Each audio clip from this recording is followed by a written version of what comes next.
Assalamualaikum warahmatullahi wabarakatuh. Selamat sejahtera.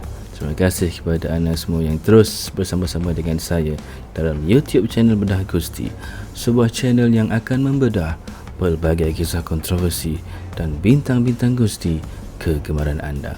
Minggu ini kita bahas sedikit cerita dalam Bedah Gusti. Sebelum ni kita asyik bercerita tentang bintang-bintang di era moden dan sebagainya kan. Tapi untuk edisi Bedah Gusti pada kali ini, kita nak bercerita tentang satu insiden yang membuatkan para penonton yang menyaksikannya ternganga dan berkata, holy shit, apabila menyaksikan babak tersebut. Apa agaknya babak yang nak kita bedah pada kali ini? Teruskan bersama-sama saya.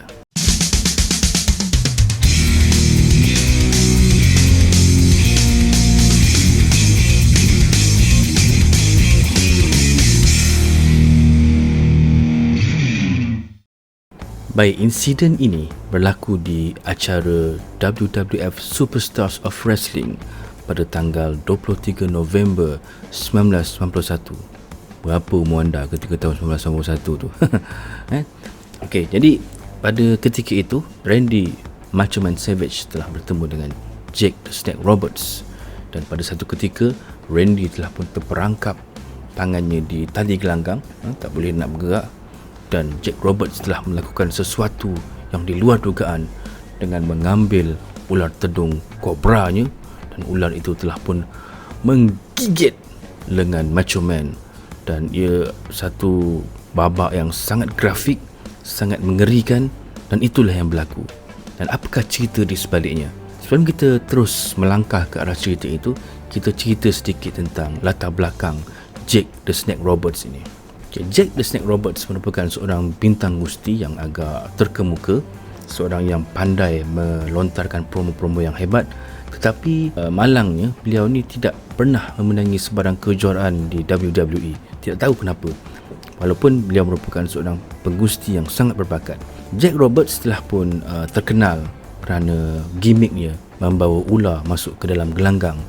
Jadi setiap kali beliau berlawan, habis saja perlawanan tersebut apabila lawannya itu telah pun pengsan akibat daripada gerakan DDT yang dilakukannya.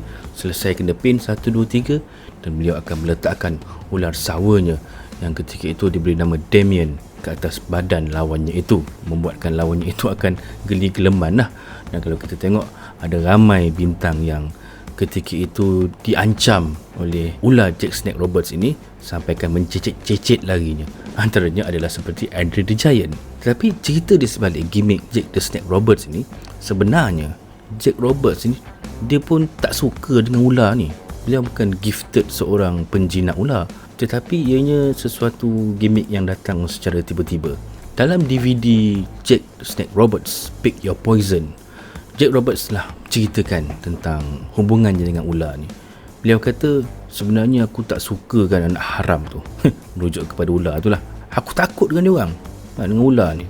Tapi pada satu ketika, di sewaktu bergusti di Mid-South Wrestling, tiba-tiba Jake telah pun tampil dengan idea Jake the Snake Roberts.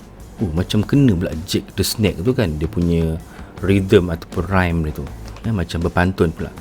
Jadi semasa beliau melontarkan idea ini kepada Bill Watts, salah seorang promoter yang mengendalikan Mid-South Wrestling ketika itu, berkata ketika dia melontarkan idea itu, dia baru lepas minum sebenarnya, jadi agak mabuk lah.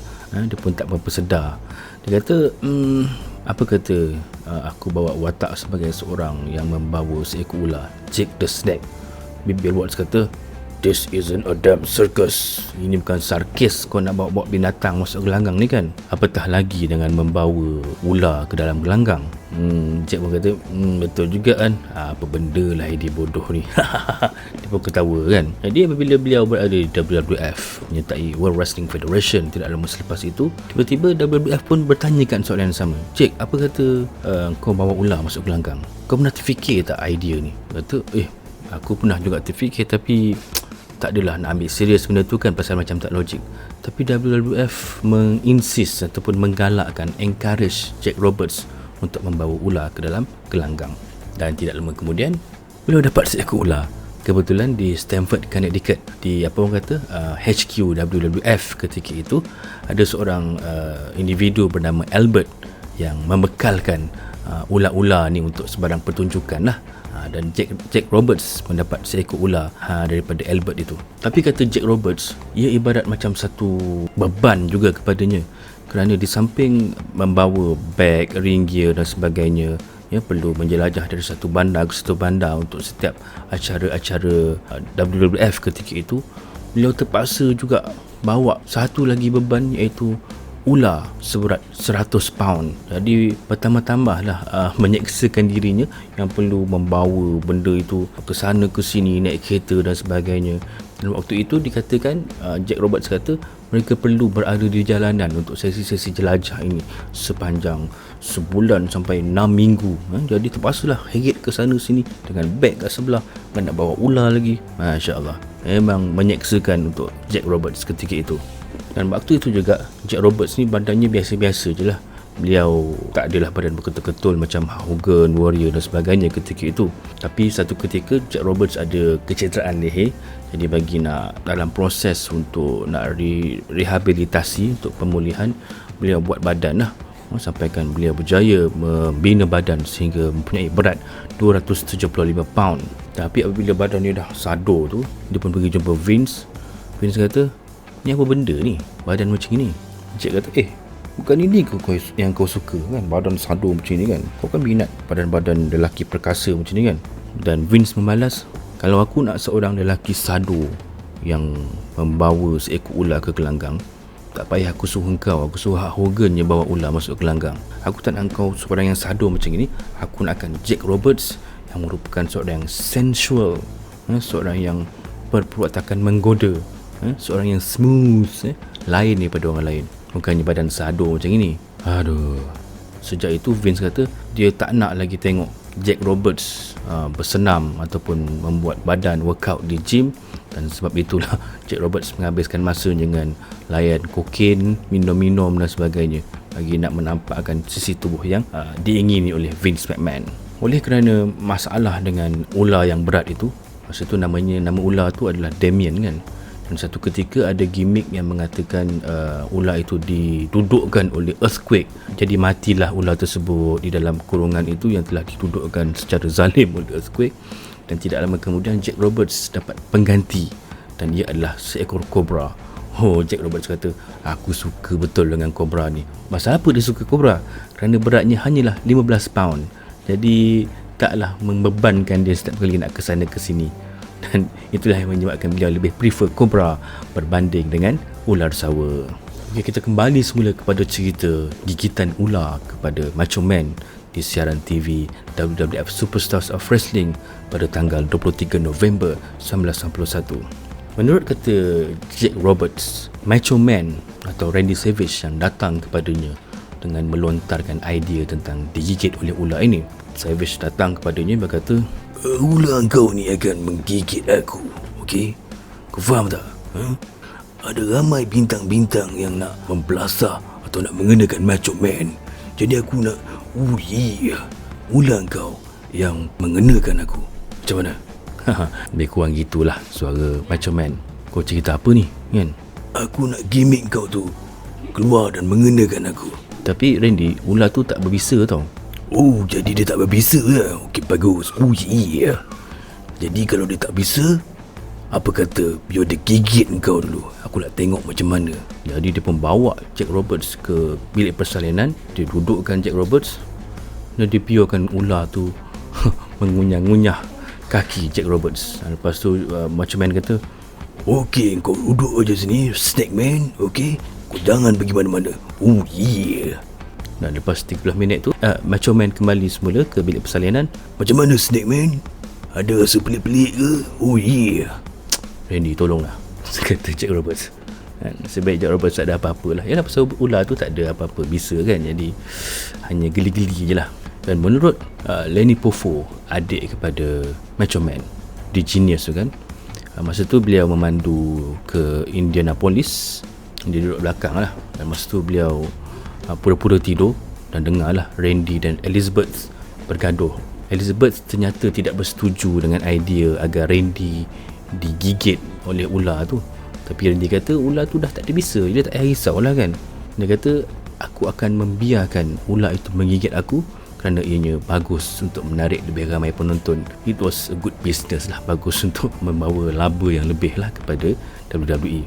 Dan semasa insiden mengulurkan ular kobra ke lengan Macho Man itu, ular tu kata Savage memang dah dihilangkan bisanya.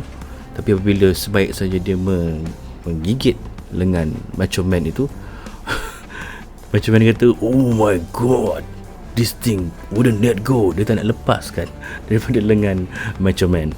Jack Roberts pula apabila dah menghulurkan tu, tengok ular tu dah menggigit lengan Macho Man, Jack cuba nak tarik, tapi benda tu tak nak lepas.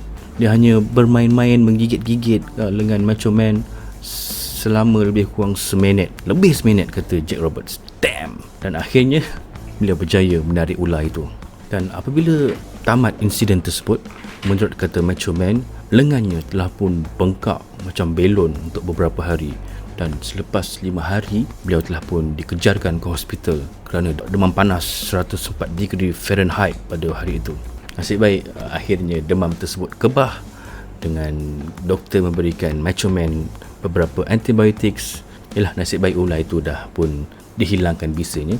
Tapi malangnya 12 hari selepas insiden tersebut, ular itu pula yang mati.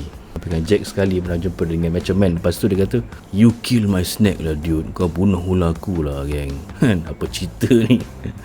Jadi itu antara momen yang susah nak dilupakan, salah satu momen yang sangat terkesan sehingga ke hari ini. Dan kalau kita masih ingat, satu lagi adalah ketika mana bapa Jack Roberts dan Elizabeth mengadakan majlis resepsi, banyak-banyak dapat hadiah dan sebagainya. Dan salah satu hadiah itu adalah terkandung ular di dalamnya kan, sampai semua orang bertempiaran lari dan menjerit ketakutan. Jadi itu di antara cerita yang berkaitan dengan Jack Roberts dan ularnya di gelanggang Gusti WWE. Sesuatu yang susah nak dilupakan. Dan seorang lagi bintang yang merupakan sahabat baik kepada Jake the Snake Roberts adalah Ted DiBiase, $1 Million Man. Menurut kata $1 Million Man, aku memang tak pernah suka dengan ular ni, geli-geleman, apatah lagi ular si Jake tu kan. Kata $1 Million Man lagi, mereka akan membawa ular untuk setiap sesi jelajah dan Jake the Snake akan menjadi individu yang bertanggungjawab untuk menjaga ular itu sampailah sesi jelajah itu tamat, sebelum ular itu akan dipulangkan balik kepada tuannya habis sesi jelajah tersebut. Dan oleh kerana Jake perlu menjaga ular itu, makanya ular itu terpaksa dibawa bersama dalam bilik-bilik hotel yang mereka singgahi. Kadang-kadang ular itu terpaksa diletakkan di dalam bathtub dengan air yang mengalir, nak bagi dia lembap dan sejuk. Dan yang mengerikan adalah kadang-kadang apabila tengok dekat dalam bilik air, dah tak ada ular tu, dah tak tahu mana dia pergi. Berapa kali ular tu orang kata apa, keluar daripada bilik air dan menyelinap masuk ke dalam bilik hotel. Bayangkan anda tidur pada waktu malam, dan apabila anda bangun pagi tengok ular tu dah tak ada, dan anda tertanya-tanya mana pula menatang ni pergi. Boleh jadi ular tu ada di bawah katil, ataupun berada dalam spring, dalam tilam itu, ataupun ada dekat sebelah anda. Dan apabila menyaksikan insiden Macho Man digigit oleh kobra itu, $1 Million Man kata, jangan mimpi lah untuk aku nak sama-sama terlibat dalam babak macam itu. Bayar aku berapa juta pun aku tak sanggup. Seram mak nak. Jadi itu dia cerita ringkas tentang insiden kobra menyerang lengan Randy Savage pada satu ketika dahulu. Sebuah insiden yang sangat grafik tetapi amat menghiburkan. Dan kalau kita ingat lagi, beberapa tahun dulu ketika Dean Ambrose waktu dalam The Shield juga pernah dihadiahkan dengan belayan ular di atas mukanya, sampai tersenyum-senyum Ambrose waktu itu, walaupun pada ketika itu beliau sepatutnya sedang pengsan. Itulah dia efek dan juga impak yang ditinggalkan oleh Jake the Snake Roberts. Baik, itu dia cerita ringkas tentang Jake the Snake Roberts dan ularnya. InsyaAllah kita akan berjumpa lagi pada sesi Bedah Gusti yang akan datang. Terima kasih kerana menonton. Assalamualaikum warahmatullahi wabarakatuh. Bye-bye.